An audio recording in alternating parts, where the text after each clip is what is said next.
Hi everybody. Hello everyone. Today we're going to answer the question about salt, whether or not salt is a food that we should be eating. You start. Okay, I think the human body is designed to be eating organic food, not inorganic matter. Therefore, it's pretty obvious to me that we shouldn't be eating salt. Whatever's in salt, mineral-wise or whatever there is in there, it's best to get it from plant food. I'm sure it's in fruit too. Obviously, we're long-term fruitarians, so we don't worry about the contents of food. That's not something that we do. We've mentioned that before in a previous video. So salt is an inorganic matter, and it's not something that we should be eating. It's like eating dirt or eating sand or something. It's really not something that I consider a food at all. And if anything, it's something that causes one to overeat because it makes food more addictive. That's the important word, addictive. Yeah. Salt is very addictive. The longer you use it, more amount you need. That goes with every addiction. And therefore, the food which is salted is naturally more addictive.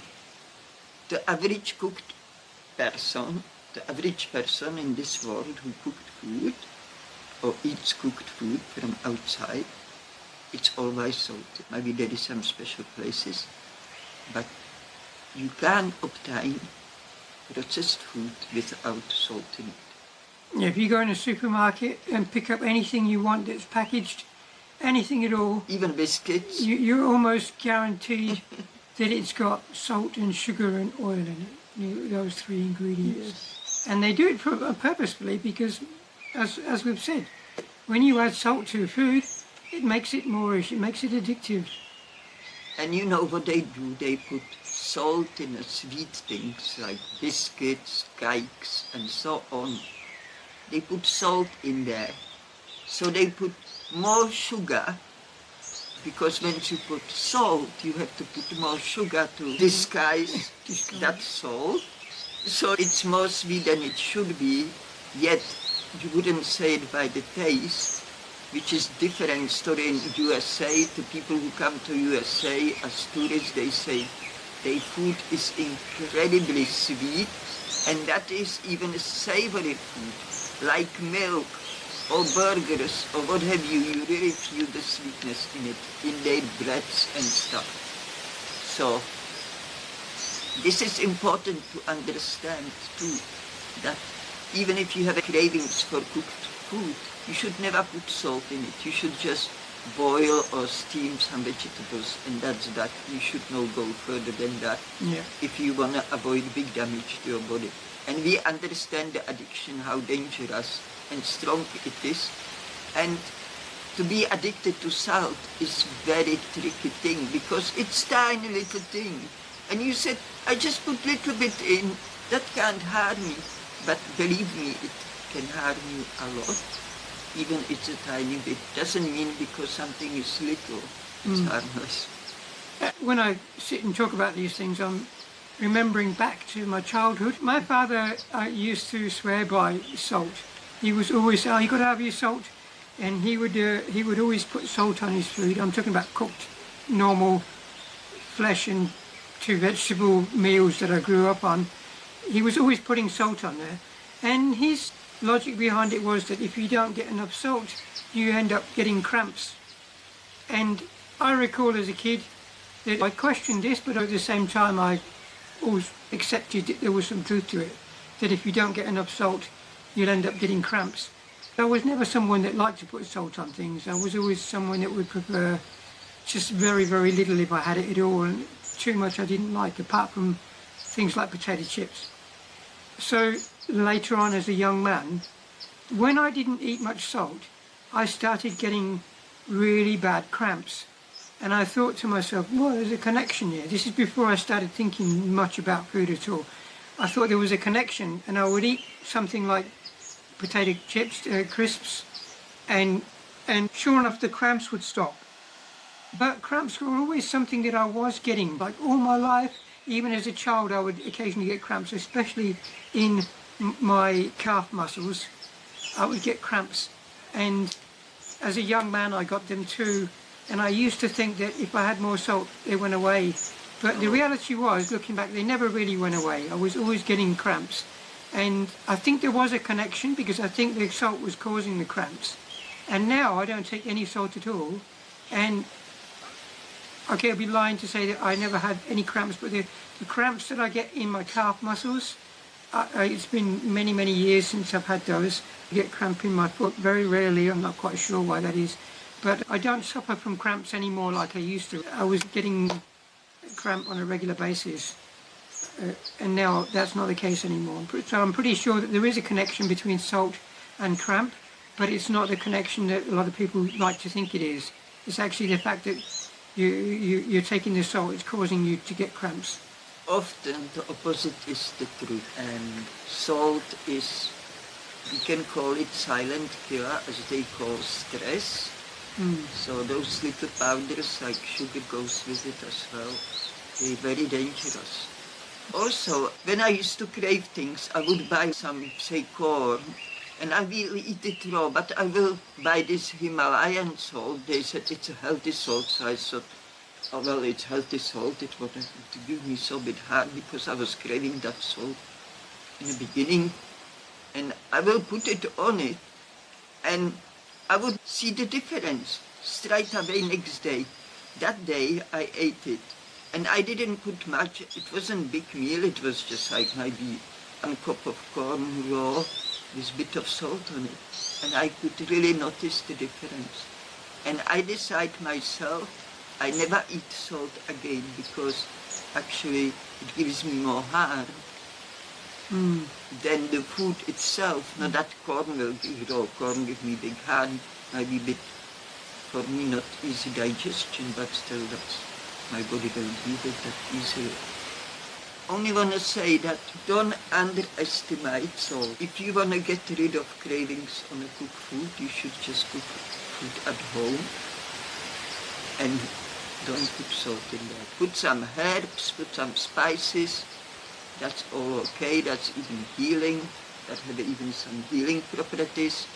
But salt, it's something like rocks. Like Mango said, it's not even organic matter. It's only what it does for you, it's harm. And also, I read that in Japan, the biggest problem in their diet, even they eat healthy, is the salt. Their diet is very high on the salt because they have this soya sauce and I don't know what everything else. And I have a Japanese friend in the past, and she put soya sauce on everything.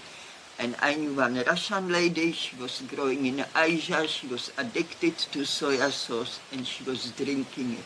She was drinking it, and one of my ex-husbands would drink tomato sauce, just like we would drink water. And it's something that the more you use it, the more you want it. So your intake of salt will increase for most people from when they're a child.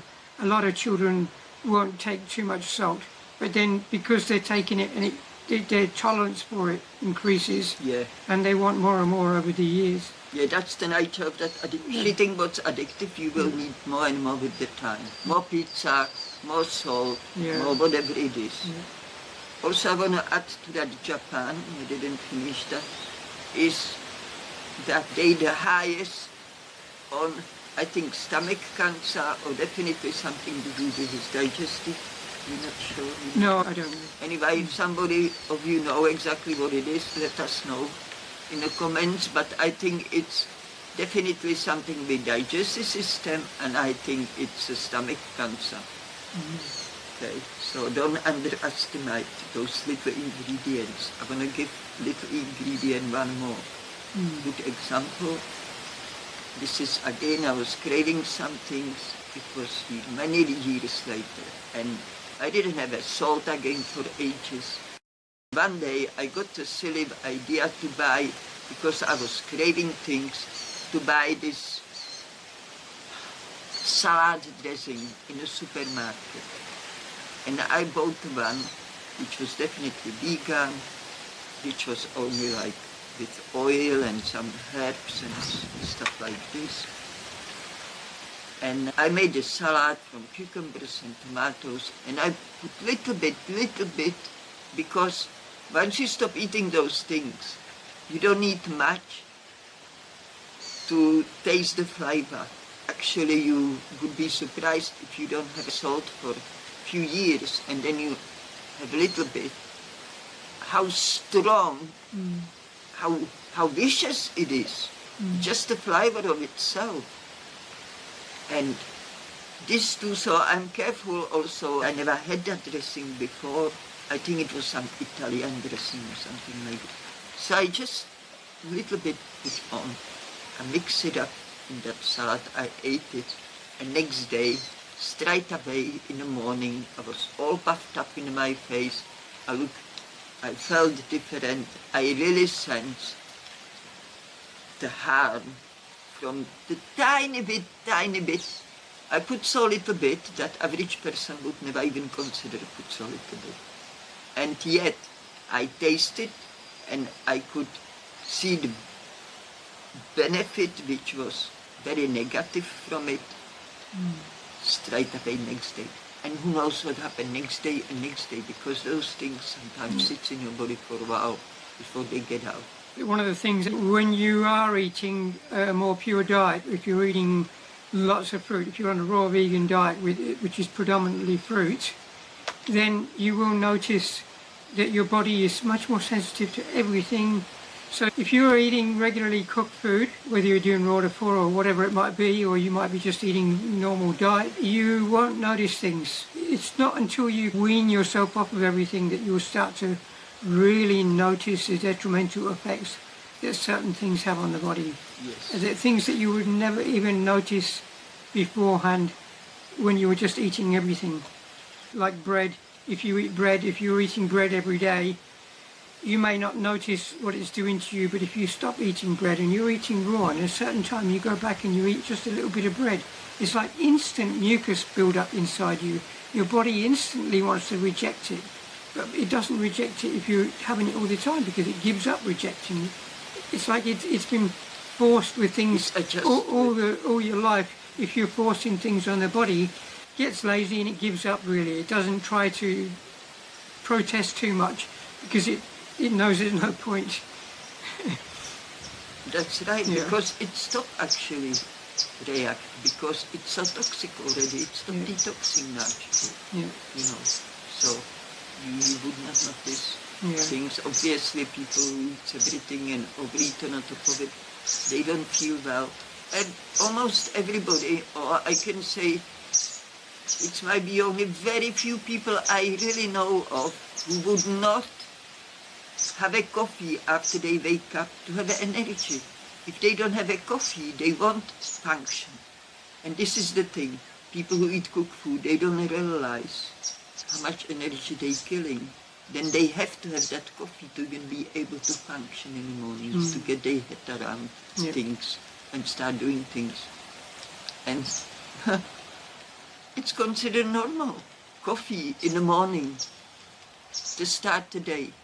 For me, it's normal to go on a toilet when I wake up. Straight away, I eliminate.